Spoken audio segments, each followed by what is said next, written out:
I love you. 안나봅니까? 예, 감사합니다. 예, 지난 화요일인가 수요일부터 이제 냉기가 오기 시작하면서 우리에게 본격적인 더위가 시작되는 여름을 알렸습니다.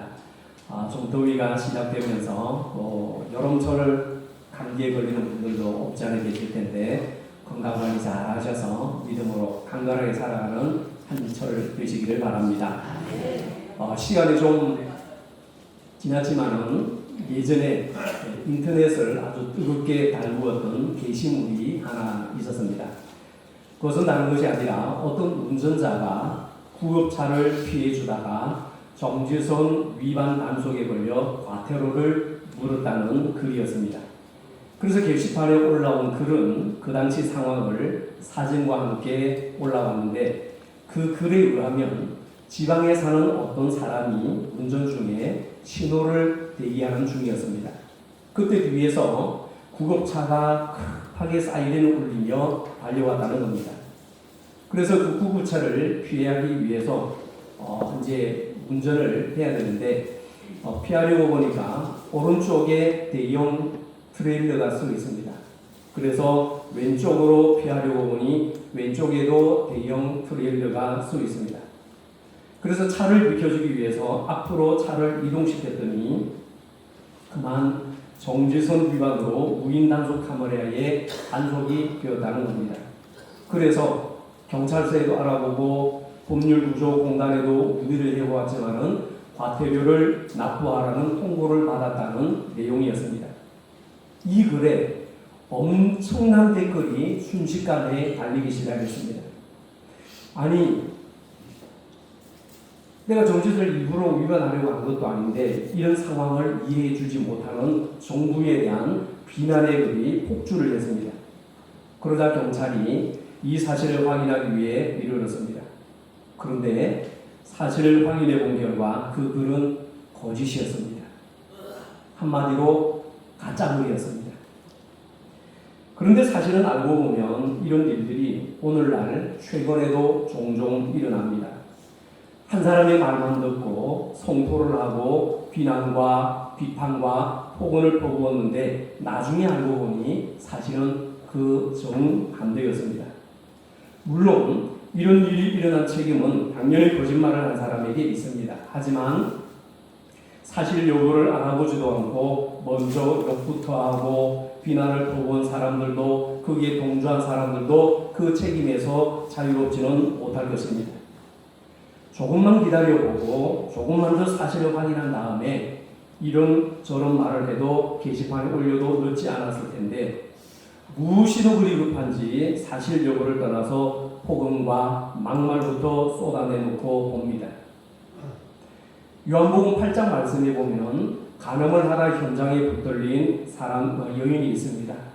그 여인을 사람들이 예수님께 끌고 나옵니다. 그들은 모두 다 흥분해서 손에는 제각기 돌을 들고 있습니다. 왜냐하면 간음하다 현장에서 잡힌 여인은 돌로 쳐 죽여도 된다는 것이 율법의 내용이니 이 여인을 죽이겠다는 그런 마음입니다. 그러자 예수님은 잠시 땅에 앉아 누워라고 글을 쓰십니다. 그리고 일어나서 주님이 말씀하십니다. 너희 중에 죄 없는 자가 돌로 치라. 그러자 흥분해서 돌을 들고 왔던 사람들이 하나 둘씩 전부 다 돌을 다 내려놓고 도망치듯이 슬금슬금 사라집니다. 그 사람들은 이 여인보다 자신들이 더 의롭다고 생각했습니다. 그러나 정복을 치르는 예수님의 말씀에 그들은 자신들의 진짜 내면의 본 모습을 보았던 것이죠. 주변을 둘러싼 수많은 사람들은 붙잡혀온 여인보다 자신들은 의롭다고 생각했습니다. 율법을 잘 지키고 있다고, 하나님을 잘 예배한다고, 그들은 모자람이 없다고 생각했습니다. 그러나 알고 보니 그게 아니었습니다. 생각해보니 자신들 역시 아니라는 것을 알았습니다. 죄를 지은 사람은 심판할 수 있는 분은 오직 죄를 짓지 않은 분, 죄가 하나도 없으신 주님만이 심판하실 수 있는 권한이 있습니다. 그런데 사람들이 물불을 가리지 않고 흥분하다 보니까 자신이 주님의 자리에 서 있습니다. 그때 주님은 이들에게 말씀으로 자신을 돌아보게 하셨습니다. 자신을 돌아보니 자신들이나 그 여인이나 별반 다를 것이 없습니다. 이 여인은 죄를 짓다가 현장에서 걸린 것뿐이고 자신들은 죄가 드러나지 않은 것밖에 별 차이가 없었습니다. 그래서 모두가 그 자리에서 시그머니 돌아갔습니다.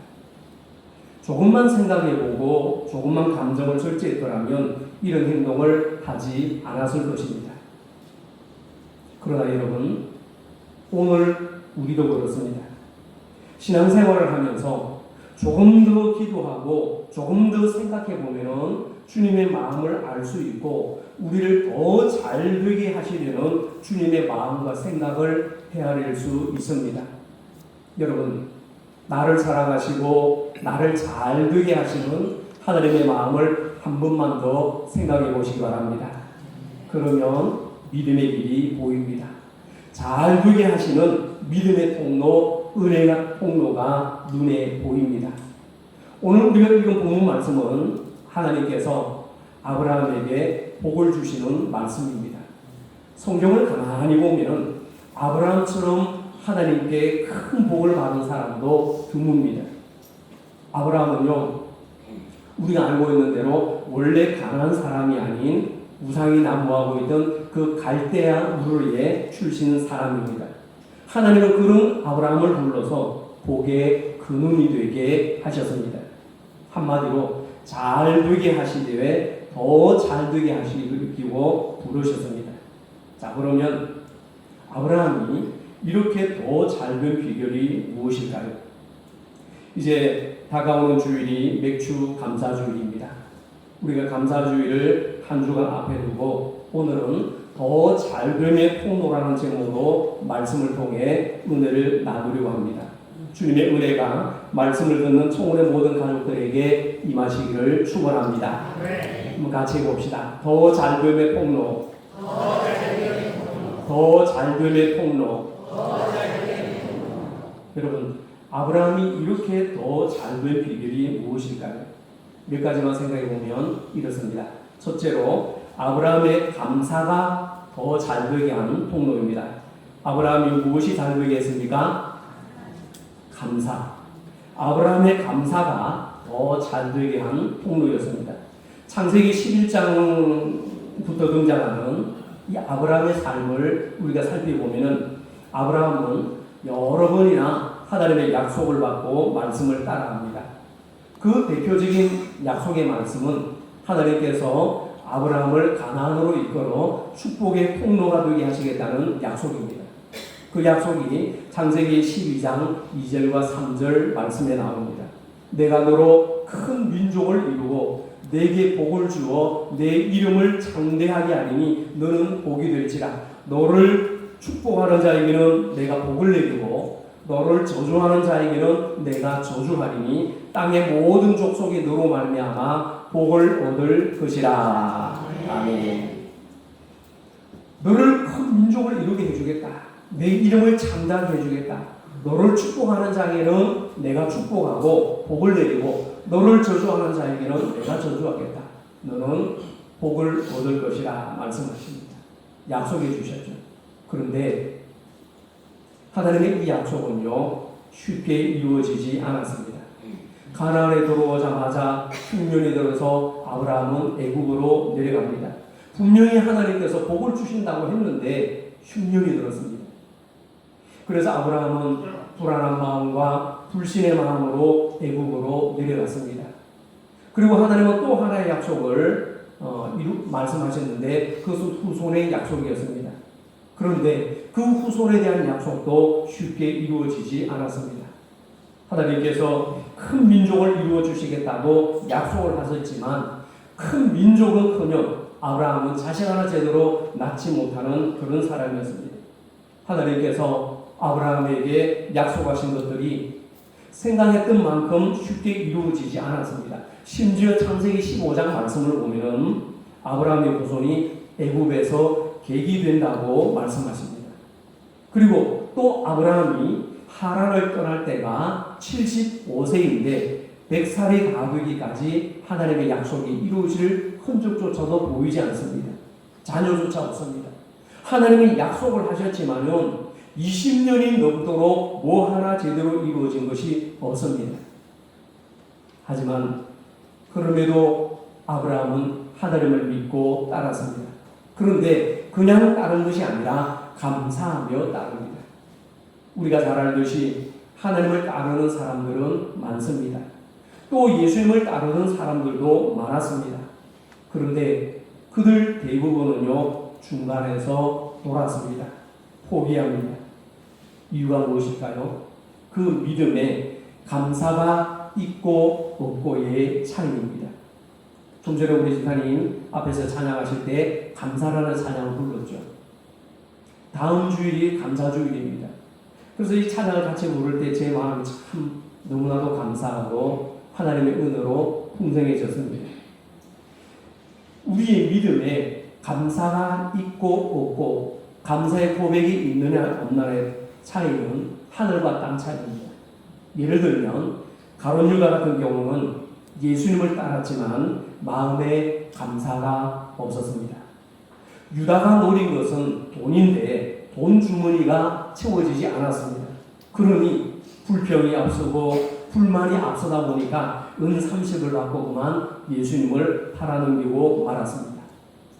믿음이 있어도 감사하는 믿음이 아니면 그 믿음은 힘이 없습니다.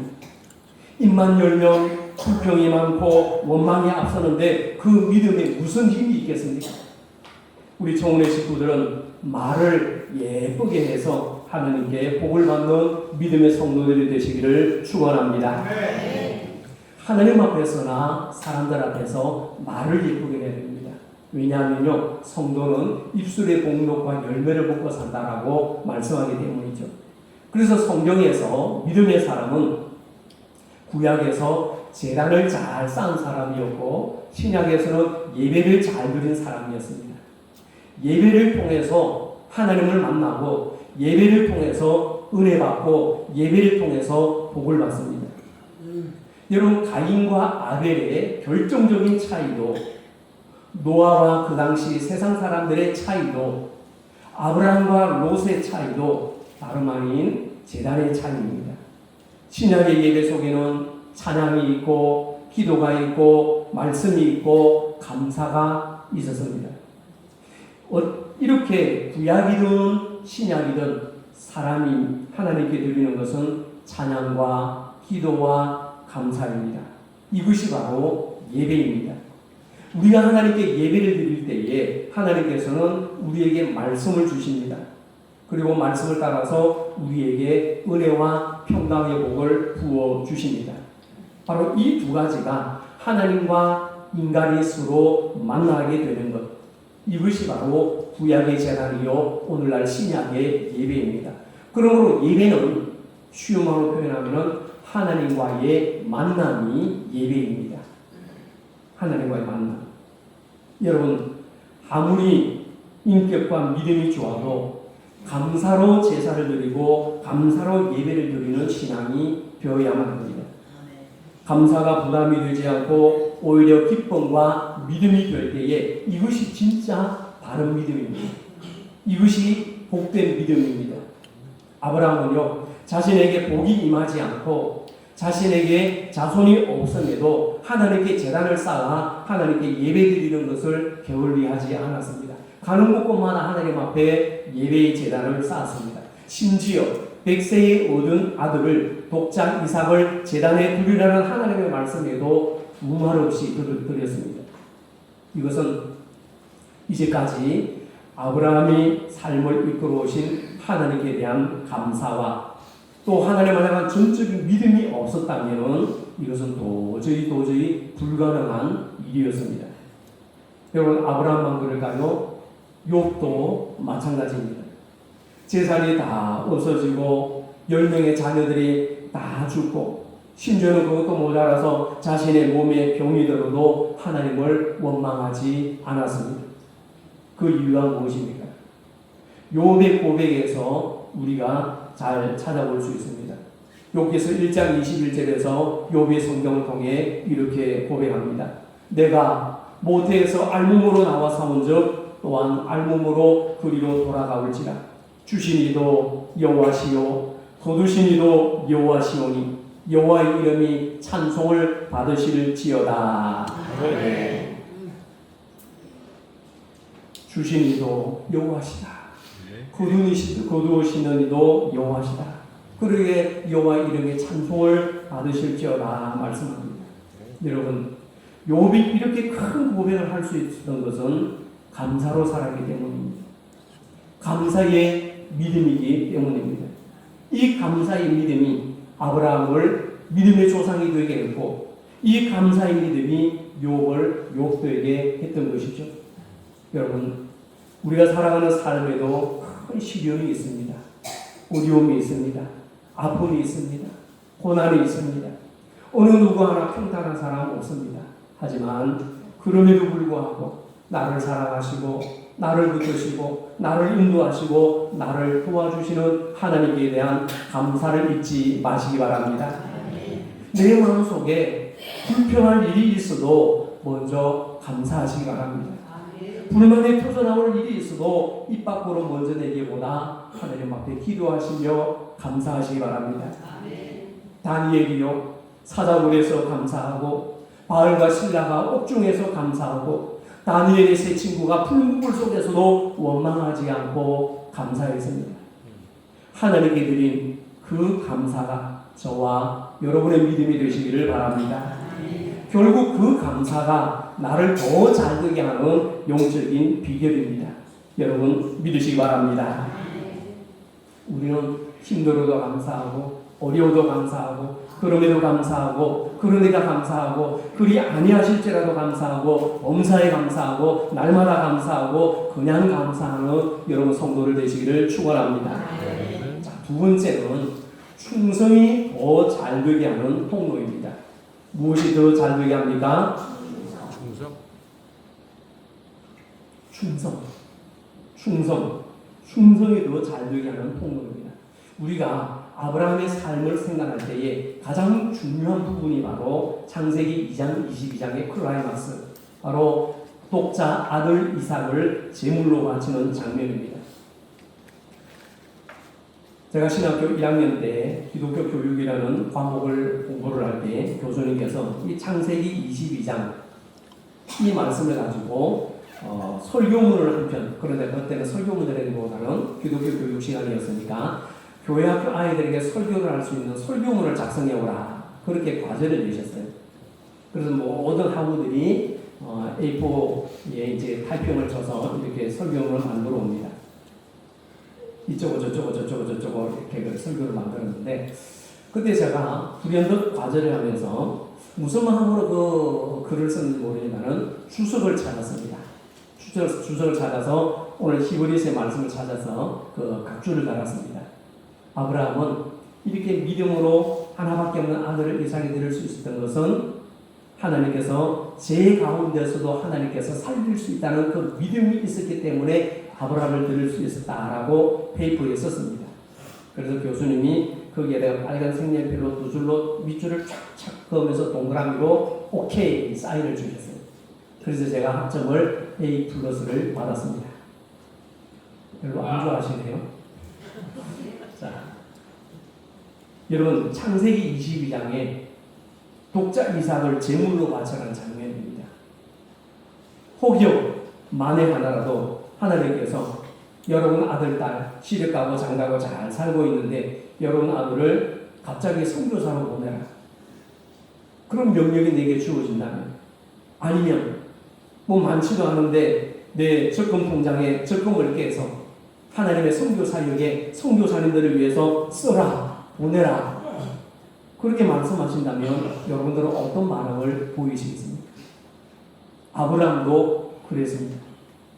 그런데 아브라함은 하나님의 테스트에 합격을 합니다. 아브라함이 그 시험을 통과한 후에 하나님께서 아브라함에게 이렇게 말씀하십니다. 너가 나의 말을 준행하였으므로 약속한 복을 주겠다. 22장 18절 말씀입니다. 그리고 실제로 그 복이 아브라함에게 임하기 시작합니다. 할렐루야. 너가 나의 말을 준행하였으므로 약속한 복을 주겠다. 여러분, 아브라함이 가진 믿음이 마음이 바로 변함없는 믿음이고 변함없는 마음, 즉 충성하는 마음입니다. 하나님께서 복을 주신다고 말씀하시고 자녀를 주신다고 약속하셨지만 그 약속이 이루어지지 않으면 실망할 만도 합니다. 그런데 아브라함은요, 하나님을 끝까지 바라보았습니다. 심지어 100세에 낳은 아들을 바치라는데도 그 아들을 잡아서 제사를 드리겠다고 산으로 데리고 올라갑니다. 이런 변함없는 아브라함의 마음, 아브라함을 보시고 더 잘 되게 하시도록 테스트하신 것이죠. 여러분, 우리가 잠깐 충성하라면 누구나 다 합니다. 잠깐이기 때문에. 그런데 계속 변함없이 충성하라고 하면 망설입니다. 그리고 죽도록 충성하라고 하면 중간에 돌아서기 쉽습니다. 세상 일도 마찬가지고 주님 일도 마찬가지입니다. 그러나 정말로 우리가 더 잘 되는 복을 받으려면 하나님께 변함없이 충성해야 합니다. 할렐루야. 변함없이 충성해야 합니다. 이 믿음이 중요합니다. 이것이 더 잘됨의 축복의 비결입니다. 하나님께 변함없이 충성하며 복을 받는 우리 청혼의 식구들 되시기를 축원합니다. 여러분 아마 보신 분도 계실 겁니다. 이 영화가 개봉된 지 벌써 10년이 훌쩍 넘었습니다. 2014년 바로 조금 있으면 7월이 되는데 7월 이맘때에 개봉된 이 명랑이라는 영화가 있습니다. 보셨죠? 이 명랑이라는 영화가 2014년 7월에 개봉돼서 그 개봉되고 히트를 치자 관객 숫자가 그 당시 1760만 명을 넘는데 대히트를 쳤습니다. 그 영화를 보면은 조선의 수군 병사들이 자꾸 일본 수군들에게 패하자 선조 임금은 감옥에서 이순신을 꺼내서 다시 전쟁터에 복귀를 시키면서 수군 3도 수군 통제사에 임명을 합니다. 그러나 수군의 배가 고작 12척밖에 없자 선조 임금이 수군을 패하고 육군에 합류하라고 명령을 내립니다. 그러나 치열한 하늘 같은 그 임금의 명령 앞에서도 이순신은 아직 신에게는 12척의 배가 남아있다면서 싸움을 준비합니다. 그러자 이순신의 아들이 아버지를 향해서 이렇게 말합니다. 아버지, 왕은 아버지를 버릴 것이고 사람들도 아버지를 버릴 겁니다. 그럼에도 싸우는 이유가 무엇입니까? 도대체 아버지를 버린 왕을 왜 섬기십니까? 그러자 이순신은 아들에게 이렇게 대답을 합니다. 의리다. 무릇 장수된 자의 의리는 충을 쫓아야 하고 충은 백성을 쫓아야 한다. 이순신 장군은 왕보다는 백성들을 사랑했기에 백성들을 버릴 수가 없었습니다. 자신이 어려워도 내가 할 일에 최선을 다했습니다. 여러분, 이것이 충성입니다. 아브라함도 마찬가지입니다.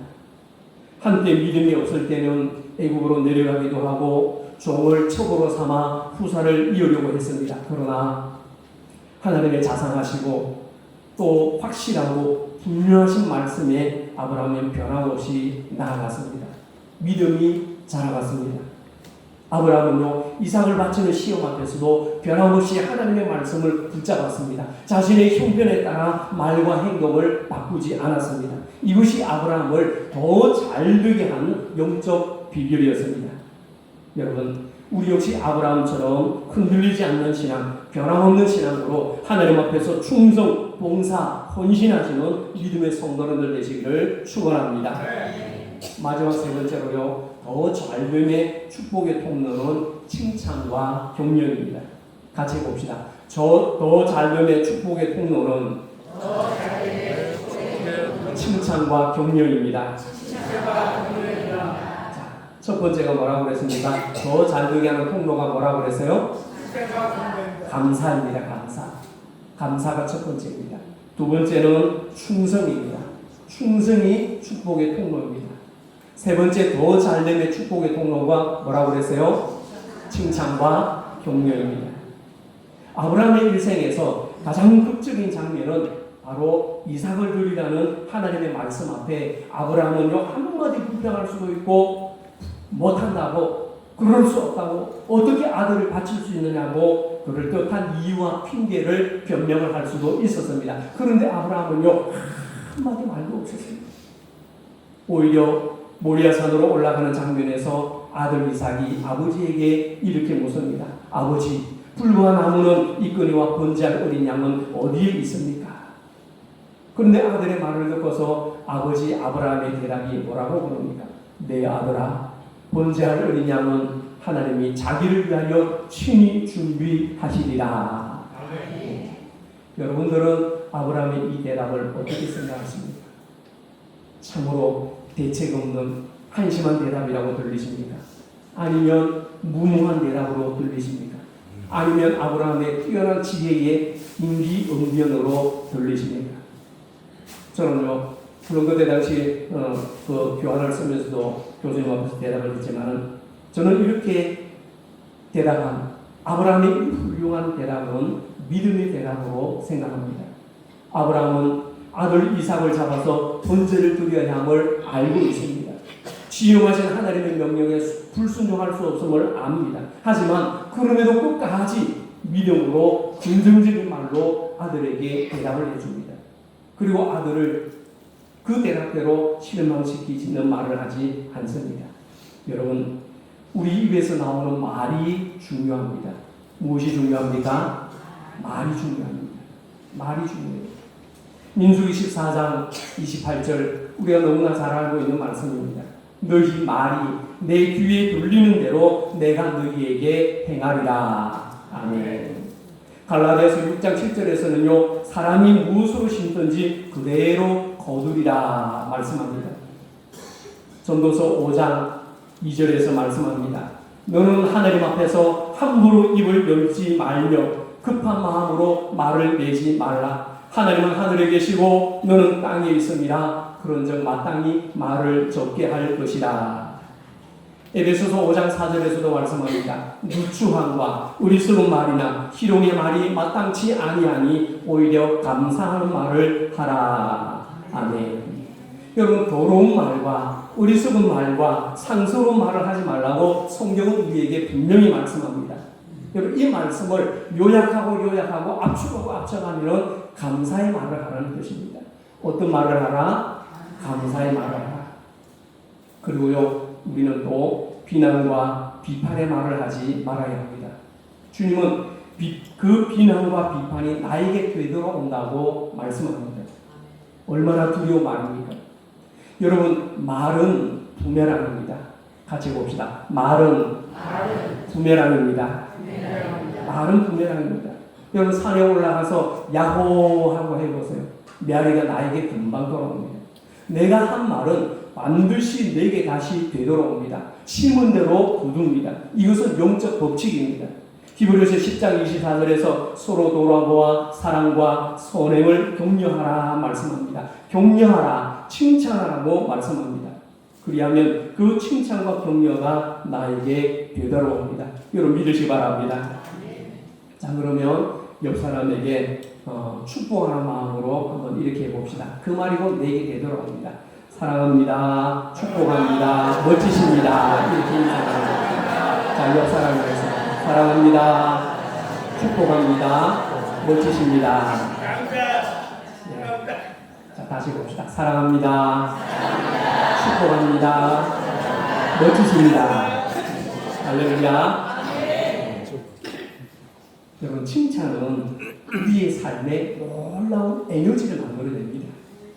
그래서 존 맥세웰이라는 분은 말하기를 대부분의 사람들은 다른 사람의 칭찬과 격려를 통해 성장한다. 칭찬과 격려는 인재 개발에 있어서 필수적인 것이다 말했습니다. 칭찬의 말 한마디는 짧지만은 그 효과는 굉장히 대단합니다. 이탈리아의 나폴리 한 공장에 성악가를 꿈꾸는 작은 소년이 있었습니다. 이 소년은 남몰래 혼자서 열심히 노래를 연습하다가 어려운 가운데서 겨우 첫 레슨을 받게 되었습니다. 그런데 이때 레슨 교사가 이 소년에게 아주 심한 말을 했습니다. 뭐라고 그랬냐면, 야, 너는 성악가의 자질이 하나도 없어. 너의 목소리는 마치 삐걱거리는 뒷문에서 나는 바람소리 같아. 성악가 되려고 꿈도 꾸지만 그 목소리 가지고는 얼토당토 안 돼. 레슨을 하는데 선생님이 이 소년의 호되게 나무랬어요. 그래서 선생님의 그 호된 말과 쓰디쓴 말로 인해서 소년은 아주 크게 실망을 했습니다. 소년은 내가 다시는 노래를 부르나봐라. 그러면서 다시는 노래를 부르지 않겠다고 마음속에 굳은 결심을 했습니다. 그때 이 모습을 지켜보던 소년의 어머니가 그렇게 실망하고 힘들어하고 주눅들어 있는 아들을 품에 꼭 껴안으면서 등을 도닥이면서 그 소년의 어머니가 아이에게 이렇게 말합니다. 아들아, 너는 세상에서 가장 아름다운 목소리를 지녔단다. 너는 할 수 있어. 실망하지 말아라. 너가 성악을 공부할 수 있도록 엄마는 어떤 희생도 감수하고 아끼지 않을 거야. 열심히 해. 소년은 어머니의 격려와 칭찬을 받고 다시 노래를 부르기 시작했고 마침내 세계적인 오페라 가수가 되었습니다. 이 소년이 누구냐? 바로 위대한 성악가 이탈리아의 엔리코 카루소입니다. 우리 지휘자 들어보셨죠? 대단한 분이죠. 여러분, 칭찬은 고래도 춤추게 합니다. 칭찬과 격려가 다른 사람을 세우고 나를 더 잘되게 하는 축복의 통로가 됨을 믿으시기 바랍니다. 그러나 비난과 비판과 성토는 상대방을 죽이고 나를 죽입니다. 비난과 비판으로 상대방은 죽는 것 같지만은 그 말을 하는 내 입 밖으로 나가는 당사자인 나도 그 말에 더 큰 영향을 미치게 되고 그 말 때문에 나 자신도 같이 죽는 거예요. 어떻게 보면은 그 말이 상대방의 귀에 들리기 전에 내 속에서, 내 생각에서, 내 마음에서 이 독소가 나오기 때문에 오히려 나 자신이 먼저 죽는 거예요. 여러분, 아브라함의 긍정의 말이 자신을 더 잘되게 하고 이삭을 더 잘되게 했습니다. 성도 여러분, 주님은 우리가 잘되고 더 잘되기를 원하신다는 것을 기억하시기 바랍니다. 그 축복의 통로가, 더 잘됨의 통로가 바로 감사요, 충성요, 칭찬이요, 격려임을 기억하시기 바랍니다. 그러게 여러분, 원망하지 마시고 비난하지 마시고 불평하지 마시고 다른 사람을 판단하지 마시기를 바랍니다. 서로 사랑하고 격려하고 보듬어 주고 위로하고 축복하며 살아가시기를 바랍니다. 다음 주일이 감사주일인데 여러분, 한 주간 동안 감사의 말을 많이 하면서 여러분들의 하나님 앞에 감사의 열매를 삶의 광주리에 주렁주렁 많이 담으시기를 바랍니다. 좋은 말을 많이 하면서 한 주간 사시기를 바랍니다. 그래서 오직 주님 안에서 우리 청운교회 모든 믿음의 성도들이 이렇게 감사하고 칭찬하고 격려하고 위로하고 사랑의 말을 하면서 아름다운 공동체를 세워가시기를 바랍니다. 그래서 우리 주님 안에서 저와 여러분이 우리 청운의 온 가족들이 정말 주 예수 그리스도 안에서 더 잘되는 더 큰 은혜를 받고 더 많은 복을 받아서 그 복을 받은 만큼 많은 사람들에게 나누어주는 더 잘됨의 축복의 통로로 크게 쓰임받는 우리 청운의 온 믿음의 식구들 되시기를 간절히 축원합니다. 기도하겠습니다. 하늘의 아버지, 감사합니다. 불평과 원망과 비난과 험난과 판단 속에 살아가던 옛 자아에 붙들려 살아가던 저희들을 믿음의 자리에, 말씀의 자리에, 은혜의 자리에, 감사의 자리에 세워주심을 감사합니다. 세상의 논리에 빠져 불신하고 판단하고 비방하던 우리의 입술이 이제는 하나님을 찬양하고 감사하며 믿음의 고백으로 살아가는 성도의 삶이 되게 하심을 참으로 감사합니다. 우리가 불렀던 그 감사의 찬송이 우리의 신앙의 고백이 되게 하시고 우리 입술의 열매가 되게 하시고 삶의 열매가 되게 하여 주옵소서. 어떤 상황과 형편 속에서도 아브라함처럼 흔들리지 않게 하시고 변함없는 마음과 감사하는 마음으로 살아가는 믿음의 성도가 되게 하여 주시옵소서. 서로서로 격려하고 위로하고 높여주면서 어떤 악한 말들을 입에 담지 않게 하시옵소서.